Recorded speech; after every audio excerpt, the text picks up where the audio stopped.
잘 오셨습니다. 우리 옆에 계신 분 한번 인사하겠습니다. 잘 오셨습니다. 네, 명절 끝자락이라 나오시기 힘드셨을 텐데 주님 사랑하는 마음으로 이곳에 나오셨습니다. 여러분들 귀한 복 하나님께서 은혜의 복으로 부어 주실 줄로 믿습니다. 예, 오늘은 근데 이제 제의 수요일입니다. 제의 수요일이란 부활절 전 주일을 제외한 40일간 예수님의 고난을 생각하며 기리는 사순절의 첫날입니다. 그래서 사순절은 이제 유래가 깊습니다. 고대 초대교회 때부터 계속되어 온 관습이라고 합니다. 왜 제의 수요일인가 하면은 옛날은 이제 사제였죠. 사제가 축복한 기도하고 축복한 제를 태워서 얻은 제 있지 않습니까? 그것을 예배하는 사람들의 이마에 이렇게 발랐다고 합니다. 그래서 제의 수요일입니다. 이마에 제를 왜 발랐느냐 하는 것은 구약 성경에 근거하는데 회개의 표시입니다. 또 주님의 고난을 슬퍼하는 그 표시로 자기 몸에 이렇게 제를 바르는 겁니다. 그리고 뿌렸던 그 구약의 전통에서 유래하고 있습니다. 그래서 역사상의 모든 경건한 성도님들은 이 40일 기간 동안 금식도 하고 또 특별 기도도 하고 경건을 훈련하는 그러한 특별한 기간으로 삼았습니다. 그런데 왜 하필이면 40일일까? 왜냐하면 40이라는 숫자는 성경에서 이 인내와 시련과 고난을 상징하는 숫자이기 때문입니다. 노아 홍수 때 밤낮으로 비가 내렸는데 며칠간 내렸습니까? 40일간 비가 내렸습니다. 출애굽한 이스라엘 백성들이 몇 년 동안 광야에서 생활했습니까? 40년 동안입니다. 또 예수님께서 광야에서 마귀의 시험을 받으실 때 며칠간 계셨습니까? 40일 동안 계셨습니다. 그래서 이 40이라는 숫자는 고난과 시련과 인내를 상징한다, 이렇게 말할 수 있습니다. 그래서 사순절도 40일입니다. 그래서 이 기간 동안 성도님은 주님의 십자가를 생각하며 회개와 기도, 절제와 금식, 또 깊은 묵상과 경건의 생활을 통해서 고난의 길을 걸어가신 주님을 기억하는 겁니다. 그리고 그 은혜를 감사하면서 경건하게 지낼 수 있어야 한다는 것입니다. 그래서 명절도 이제 다 끝났습니다. 오늘부터 뭔가 마음가짐을 새롭게 하고 예수 그리스도께서 당하신 고난을 기억하면서 이 기간을 경건의 훈련으로 삼는 저와 여러분 되시기를 바라겠습니다. 그럴 때 놀라운 신앙의 성숙과 정진이 있을 줄로 믿습니다. 근데 경건이 무엇으로부터 시작될까 제가 생각을 해봤더니 주님의 음성, 하나님 말씀을 듣는 일로부터 경건이 시작되더라고요. 왜냐하면 경건이란 하나님이 원하시는 존재가 되는 겁니다. 그게 경건입니다. 영성생활 하는데 영성생활이 뭡니까? 주님이 원하시는 생활이 바로 영성생활입니다. 하나님이 원하시는 존재가 되기 위해서는 누구의 말씀을 들어야 됩니까? 하나님의 말씀을 들어야 됩니다. 그래서 경건한 그리스도인들은 모두 다 하나님 말씀을 듣고 그 말씀을 순종했습니다. 말씀에 대한 헌신만큼 그 영혼이 어떻게 됩니까? 성숙하는 겁니다. 말씀에 대한 순종만큼 누굴 닮아갑니까? 그 말씀의 화자이신 하나님을 닮아가는 겁니다. 그래서 오늘은 말씀을 듣는 자세에 대해서 한번 생각해 보고자 하겠습니다.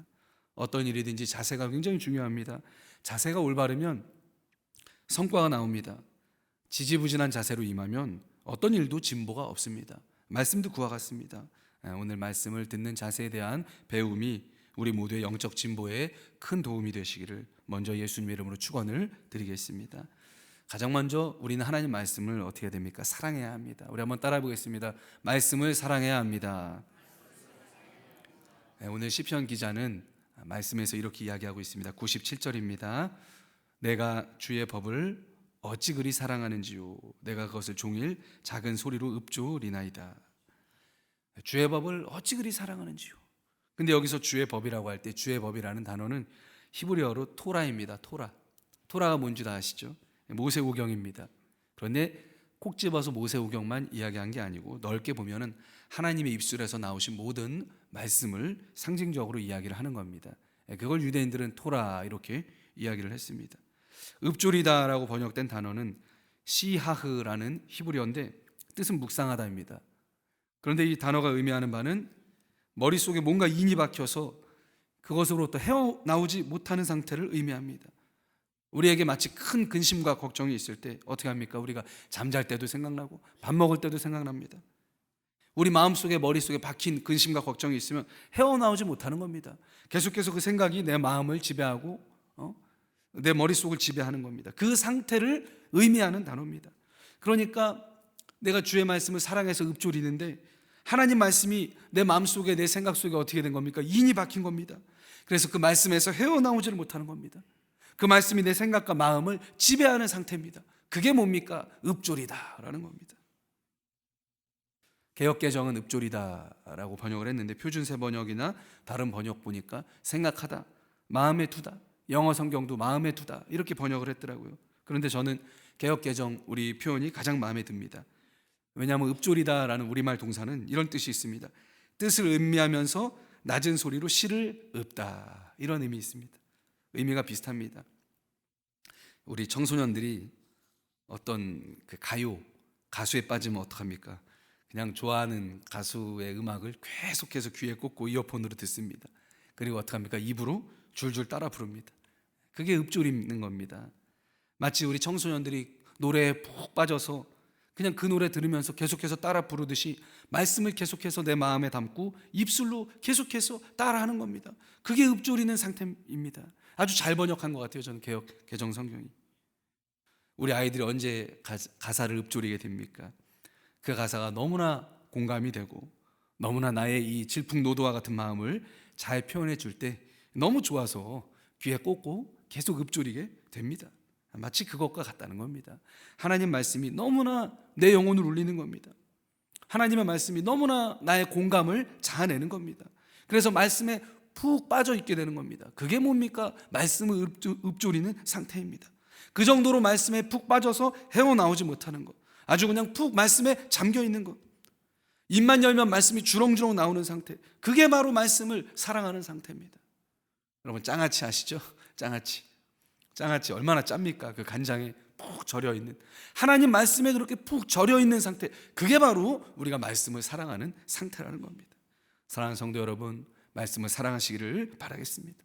근데 사랑이 뭘까 한번 생각해 봤어요. 사랑이 뭐냐 하면은 눈에 밟히는 겁니다. 굉장히 시적인 표현이죠. 늘 생각나는 거예요. 늘 함께 하고 싶은 겁니다. 여러분 연애할 때 기억해 보십시오. 날짜 만나놓고 뭐 그렇게 보고 싶다고 또 전화해가지고 그냥 수십 분씩 전화 통화를 하고, 그때는 전화 요금도 아깝지 않습니다. 밤을 새워서 막 통화하는 거예요. 왜? 함께 하고 싶으니까. 생각과 감정을 나누고 싶은 겁니다. 그게 사랑입니다. 그냥 말씀을 사랑한다고 할 때 말씀 사랑하는 게 뭡니까? 말씀과 함께 하고 싶은 겁니다. 말씀과 내 생각을 나누고 싶은 거예요. 말씀과 내 감정을 나누고 싶은 겁니다. 내 생각은 이런데 하나님 말씀은 어떻습니까?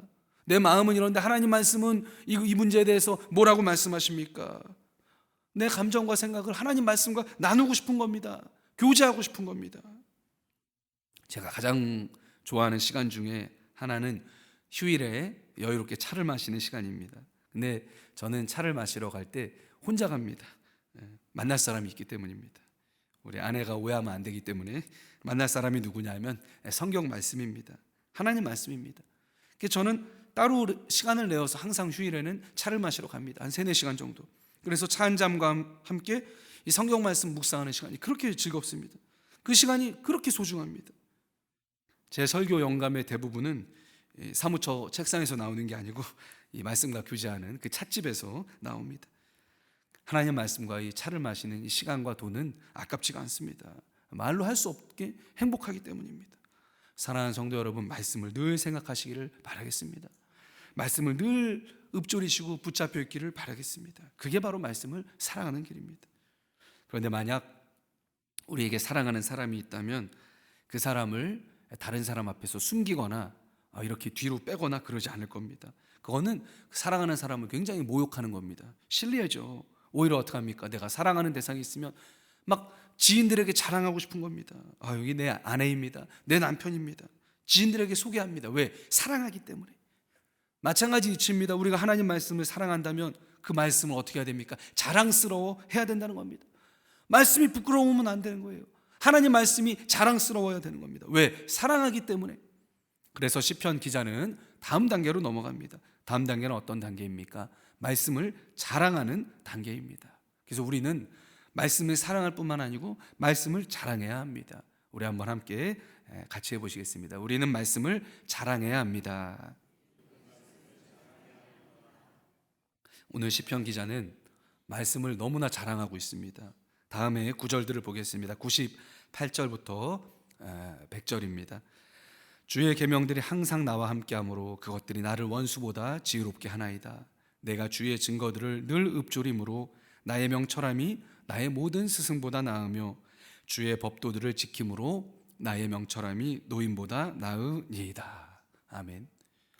시편 기자가 막 말씀을 자랑하고 있는 거 여러분 느껴지십니까? 왜 말씀을 자랑합니까? 너무나 능력이 있기 때문에. 말씀이 나를 적들보다 어떻게 한다고요? 지혜롭게 한다는 거예요. 말씀이 나를 스승보다 더 명철하게 한다는 겁니다. 말씀이 나를 노인보다 더 명철 있게 합니다. 말씀을 봤더니, 말씀을 내가 함께 했더니 그게 나를 내 원수들보다 지혜롭게 했습니다. 내가 주님의 증거를 늘 읊조렸더니 나의 명철함이 나를 가르친 스승보다 더 낫게 됐습니다. 내가 주님의 법도를 지켰더니 나의 명철함이 나이가 많으신 노인들보다 더 낫게 되었다는 겁니다. 지금 자랑하고 있는 겁니다. 자랑하고 있는 거예요.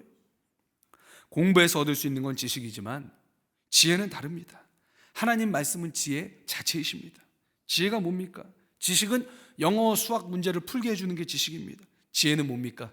인생을 푸는 게 지혜입니다. 지식은요, 상자 속에 귤이 몇 개인지 세워와서 아는 게 지식입니다. 지혜는 뭡니까? 그 귤을 내 걸로 만들어서 까먹는 게 지혜입니다. 하나님 말씀이 바로 지혜라는 겁니다. 제 신학교 다닐 때 교수님이 성서학 시간에 한마디 해주셨는데 그 평생 제 마음에 남습니다. 여러분, 지혜로워지고 싶으세요? 그러니까 학생들이 네 하고 막 큰 소리로 대답을 했죠. 그러니까 그 교수님이 딱 한마디 하더라고요. 그러면 성경을 읽으세요. 성경을 읽으세요. The only way입니다. 유일한 길입니다. 지혜로워질 수 있는 유일한 길입니다. 성경을 읽으세요. 저는 그 말이 잊혀지지가 않습니다. 평생 동안 진실이라고 생각하고 살아갑니다. 왜 그렇겠습니까? 왜 말씀을 볼 때 지혜로워집니까? 잠언 9장 10절은 이렇게 이야기를 합니다. 여호와를 경외하는 것이 지혜의 근본이요 거룩하신 자를 아는 것이 명철이니라. 아멘. 지혜가 뭡니까? 하나님을 경외하는 겁니다. 지혜가 뭡니까? 하나님을 아는 겁니다. 그런데 어떻게 우리가 하나님을 압니까? 어떻게 하나님을 경외할 수 있습니까? 하나님의 말씀을 볼 때, 하나님 말씀을 묵상할 때 하나님을 우리가 알아갈 수 있습니다. 왜냐하면 하나님의 자기 계시가 곧 하나님의 말씀이기 때문입니다. 그렇기 때문에 말씀을 볼 때 하나님을 알 수 있으며 말씀을 보는 것이 곧 하나님을 경외하는 것입니다. 그래서 말씀이 우리를 지혜롭게 한다는 것입니다. 말씀이 무슨 마법 주문이기 때문에 우리가 지혜로워지는 게 아니고 그 안에 뭐가 있습니까? 하나님의 자기 계시가 드러나 있기 때문입니다. 여러분, 말씀 보실 때마다 지혜로워지는 줄 믿으시기를 바랍니다. 이 말씀이 하나님 말씀이에요. 그렇기 때문에 보면은 인생을 터득하게 되는 겁니다. 하나님 말씀이기 때문에.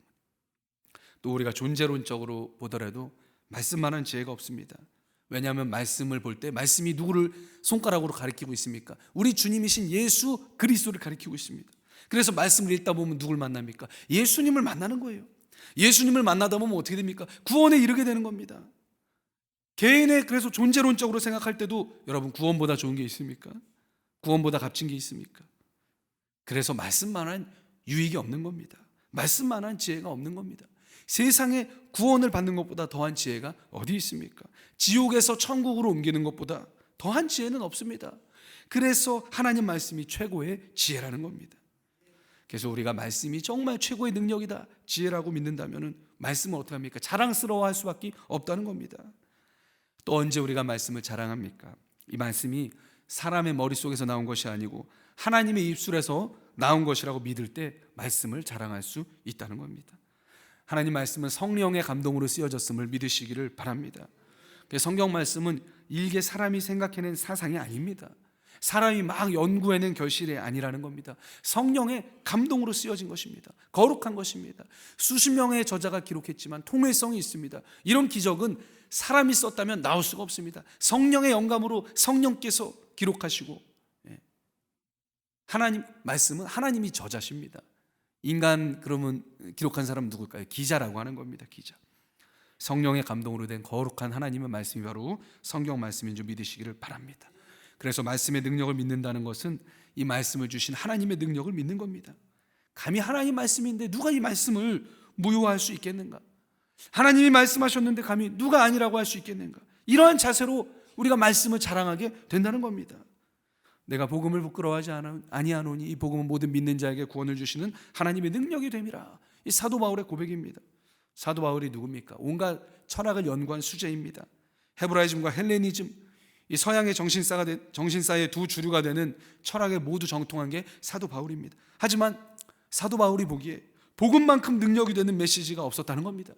철학도 유대의 전통도 하나님 말씀이 육신이 되신 예수 그리스도의 그 입술에서 전파하신 그 복음의 말씀보다 능력 있고 파워 있는 것은 없었다는 겁니다.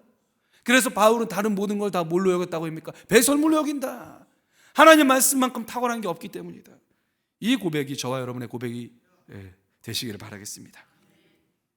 어거스틴, 성 어거스틴이죠. 우리 교부죠.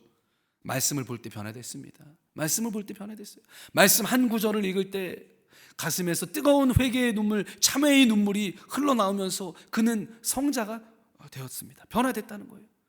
그래서 인류 최고의 지성과 교부가 되었습니다. 마틴 루터 구원의 문제를 갖고 씨름하고 몇 날 며칠을 씨름하고 고민하고 있을 때 하나님 말씀 오직 의인은 믿음으로 말미암아 살리라, 이 말씀 한 구절이 그를 변화시키고 종교개혁의 모토가 되었다는 겁니다. 링컨이 누굽니까? 미국 대통령이죠. 노예 해방을 주도했던 인류에 굉장한 영향력을 끼친 인물입니다. 이 링컨이 어떻게 됐습니까? 말씀으로 된 사람입니다. 하나님의 말씀이 만든 사람이라는 겁니다. 역사의 종족을 아주 크게 남긴 모든 사람마다 하나님의 말씀이 그의 인생을 붙들어 사용했다는 겁니다. 할렐루야. 이게 바로 말씀의 능력입니다. 그래서 이 말씀의 능력을 믿을 때 우리가 말씀을 자랑하게 된다는 겁니다. 사랑하는 성도 여러분, 말씀의 능력을 믿고 자랑하시기 바랍니다. 결코 부끄럽게 하지 않을 것입니다. 또 말씀은 최고의 기적입니다. 선교 역사에서 보면은 선교지에 처음에 복음이 전파될 때는 하나님께서 기적과 이사를 많이 일으키십니다. 그런데 성경이 보급되고 나서는 기적이 현저하게 줄어듭니다. 왜 그렇습니까? 하나님께서 이제는 그 땅을 사랑하지 않으셔서 그렇습니까? 아닙니다. 이미 하나님의 기적보다 더한 은총이 그 땅에 들어갔기 때문입니다. 그게 뭡니까? 그게 바로 하나님의 말씀입니다. 하나님 말씀은요, 기적 중에 기적입니다. 눈에 보이지 않는 영적인 세계를 알려주기 때문입니다. 그게 하나님의 말씀입니다. 근데 말씀을 보고도 믿지 않는다면 기적이 일어나도 안 믿을 겁니다. 예수님도 그러셨잖아요. 선지자들의 선포를 듣고도 믿지 않는다면 죽은 자가 다시 살아나서 말을 할지라도 믿지 않을 것이다. 이 선지자들의 말씀, 또 우리 주님의 말씀을 집대성한 것이 뭡니까? 바로 성경 말씀입니다. 그래서 말씀은 기적 중에 기적이요, 보화 중에 보화라는 것입니다. 유럽의 교회들이 왜 흔들렸습니까? 왜 능력을 잃어버렸습니까?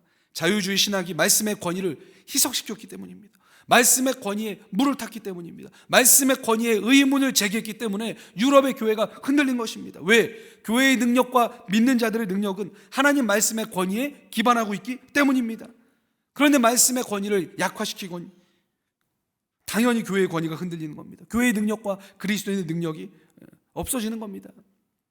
그래서 우리는 어떻게 됩니까? 말씀을 경외해야 됩니다. 말씀의 권위를 인정해야 됩니다. 이것이 세 번째 단계입니다. 우리 한번 같이 해보시겠습니다. 말씀을 경외해야 합니다. 그리스도인은 말씀을 경외하는 사람입니다. 이 말씀을 하나님의 말씀으로 인정하는 사람이 바로 그리스도인입니다. 건전한 복음주의자와 그렇지 않은 자들의 특징, 두드러지는 차이가 뭔지 아십니까? 말씀의 권위를 어떻게 생각하느냐, 그거에서 갈리는 겁니다. 말씀의 권위를 인정하느냐 인정하지 않느냐, 거기에서부터 복음주의자와 그렇지 않은 사람들이 갈린다는 겁니다.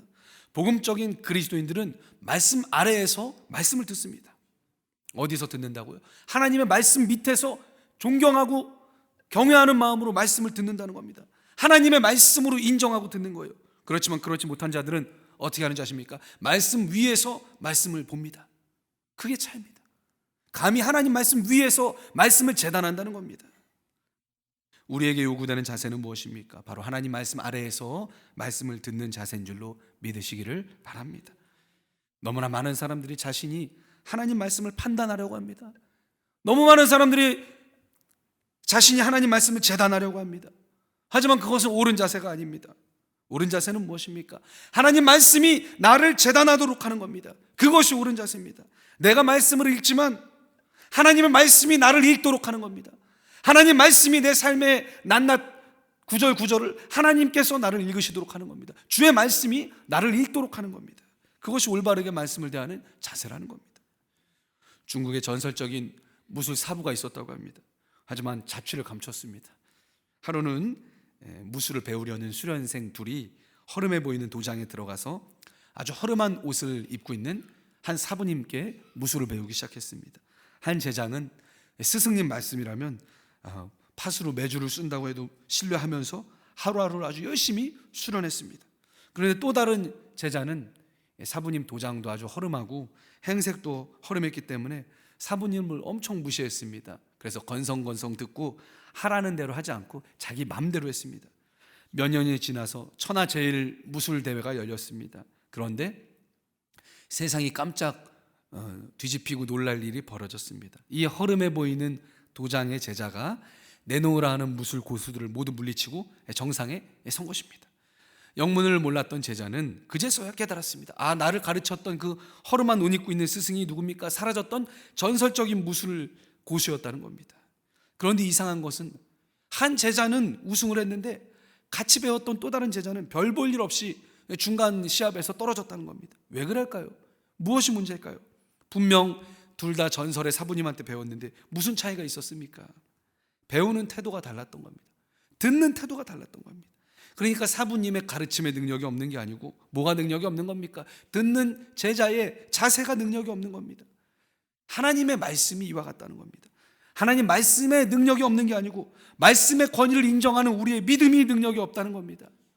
그래서 믿음은 뭡니까? 선택입니다. 사부의 가르침을 인정하고 믿던 안 믿던 그건 자유입니다. 하지만 결과는 달랐습니다. 마찬가지입니다. 말씀의 권위를 인정하든지 인정하지 않든지 그건 우리 자유입니다. 하지만 뭐가 다르다는 겁니까? 말씀이 내 삶에서 역사하는 능력이 다르게 나타난다는 겁니다. 왜? 그 말씀을 하신 분이 하나님이시기 때문입니다.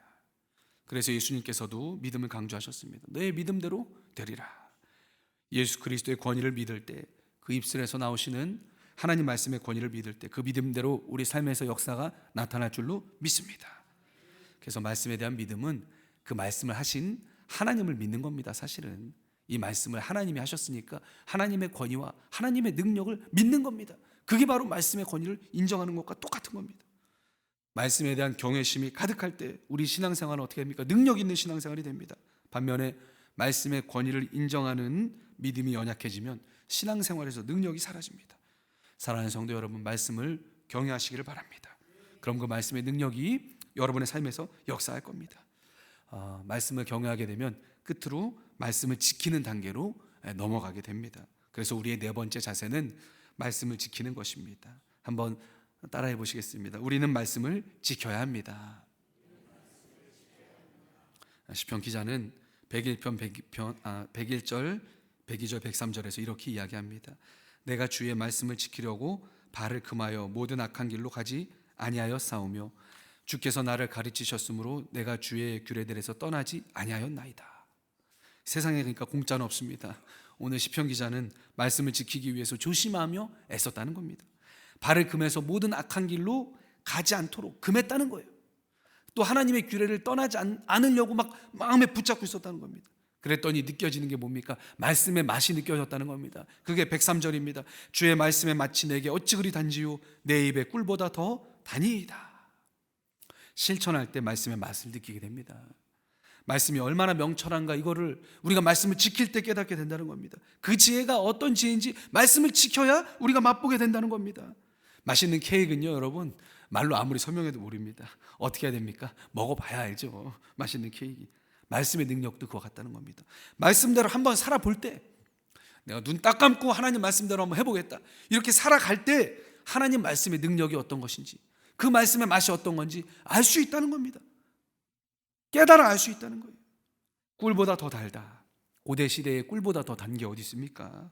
그런데 시편 기자는 하나님 말씀이 꿀보다 더 달았다는 겁니다. 어떻게 할 때?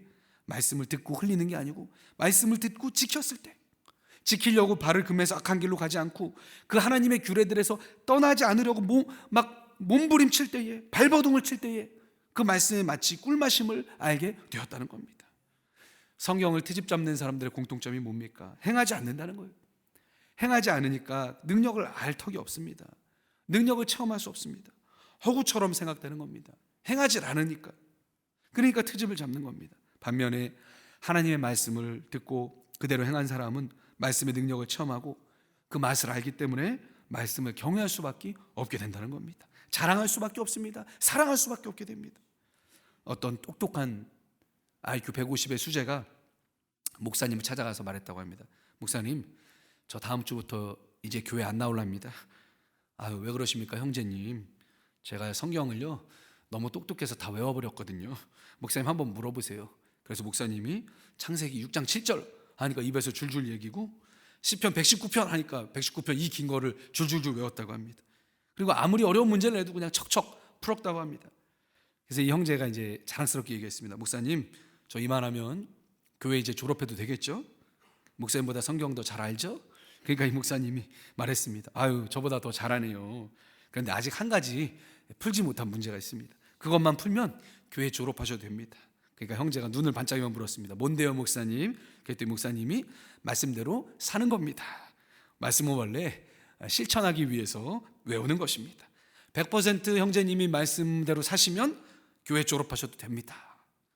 그 청년이 이제 연세가 89인데 아직도 교회 잘 다니고 계신다고 합니다. 나오지 말라고 해도 열심히 직분 받아서 섬기신다고 합니다. 말씀은 뭡니까? 우리가 본다고 아는 게 아닙니다. 말씀은 실천해 봐야 아는 겁니다. 그 맛을 아는 겁니다. 지켜봐야 말씀의 맛을 아는 거예요. 된장국은 먹어봐야 아는 겁니다. 그 깊은 맛을. 말씀도 마찬가지입니다. 지켜보고 살아봐야 그 맛을 아는 겁니다. 그래서 야고보 사도는 이런 말씀을 했습니다. 너희는 말씀을 행하는 자가 되고 듣기만 하여 자신을 속이는 자가 되지 말라. 말씀을 듣고 행치 않는 사람은 하나님 앞에서 자기 자신을 속이는 거랑 똑같다는 겁니다. 말씀을 그래서 실천하라고 주신 것이지 듣고 머릿속에 지식으로만 쌓아놓으라고 주신 게 아닙니다. 오늘날 말씀의 용도를 잘못 이해하고 계신 분들이 너무 많습니다. 말씀을 그냥 좋은 얘기, 철학책, 교양책 이렇게 생각하는 사람들이 많습니다. 하지만 말씀은 그게 아닙니다. 말씀은 뭡니까? 명령이고 능력입니다. 말씀은 실전 교본이에요. 사단 마귀와 싸우는 그 방법을 담고 있는 실전 교본입니다. 그래서 그대로 한번 싸워보는 겁니다. 태권도 배울 때 품새 배우시죠? 태극 1장 뭐 이런 거 100번 봐도 한 번 안 해보면 소용없습니다. 무술 고수가 될 수가 없습니다. 힘을 줘서 교본에 적힌 대로 한번 해봐야 몸도 마음도 수련이 돼서 고수가 되는 겁니다. 말씀도 그와 같다는 겁니다. 말씀을 소설책으로 읽는 사람, 또 철학책으로 읽는 사람, 또 무슨 교양 서적으로 읽는 사람은 안 되는 겁니다. 죽었다 깨어나도 그 말씀의 능력을 체험할 수 없다는 겁니다. 왜? 말씀은 실전이기 때문입니다. 말씀은 하나님 명령으로 대하는 자, 거룩한 하나님 말씀으로 대하는 자, 실천해야 할 교본으로 대하는 자, 그분이 말씀의 맛을 느낀다는 겁니다. 또 말씀을 지키면 우리 삶이 변화됩니다. 정결해집니다. 정돈됩니다. 단정해집니다. 삶이 단정해지면은요 무슨 일을 하든지 일의 능력이 나타납니다. 또 너저분한 일을 안 하기 때문에 쓸데없는 지출이 줄어듭니다. 이게 뭡니까? 점점 말씀을 읽을수록 인생이 변화된다는 겁니다. 어디서 이런 능력이 나옵니까? 하나님 말씀에서 이런 능력이 나온다는 겁니다. 숱한 사람들이 검증한 바 있습니다. 여러분, 말씀에 정말 살아있는 능력입니다. 실천할 때 듣기만 해서는 안 됩니다. 실천할 때 이런 능력이, 하나님의 능력이 말씀 가운데서 나타난다는 겁니다. 할렐루야. 말씀 묵상이라는 단어를 많이 쓰는데 사실 말씀 묵상은 읽고 깨달은 말씀을 실천하는 단계까지 나가야 그게 묵상입니다. 말씀을 읽고 음미하고 깨닫기만 하면은 그건 묵상을 시작을 했는데 아직 끝마친 게 아닙니다. 밥으로 따지면은 뜸이 안 든 거예요. 그 깨달은 말씀을 실천했을 때 비로소 묵상했다 얘기할 수 있는 겁니다. 그래서 우리가 매일 묵상을 마치는 시간은 아침이 아닙니다. 하루의 일과를 다 소화하고 집에 와서 잠자리에 눕기 전에 내가 말씀대로 정말 실천하고 살았으면 그게 묵상을 완료한 겁니다. 오늘 말씀을 어떻게 적용했는지 곰곰이 생각하면서 기도로 하루를 마무리하는 사람은 정말 복된 사람입니다. 저는 여러분 모두가 그런 복된 사람이 되시기를 바랍니다. 이렇게 말씀을 지켰더니 시편 기자가 마지막으로 고백하는 게 뭡니까? 내 발의 등이요 내 길의 빛이니이다. 이렇게 고백을 합니다. 캄캄한 밤이라고 할지라도 발에 등이 있으면 두렵지 않습니다. 또 가는 걸음을 비춰주기 때문입니다.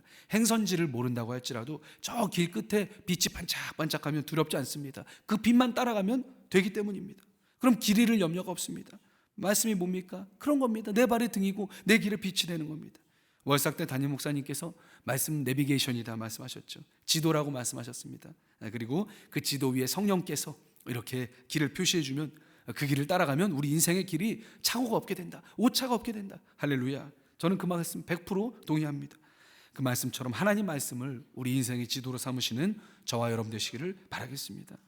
말씀 마무리하겠습니다. 오늘은 제2수요일을 맞이하여 우리의 경건을 훈련하기 위해서 말씀을 듣는 자세에 대해서 4가지로 살펴보았습니다.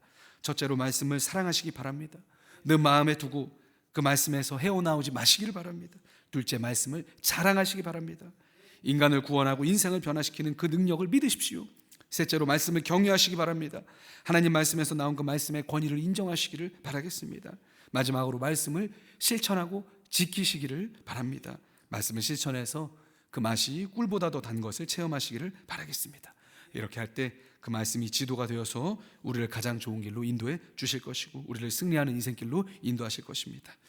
아멘. 오늘 말씀 들은 거 기억하시면서 우리 함께 기도하기를 원합니다.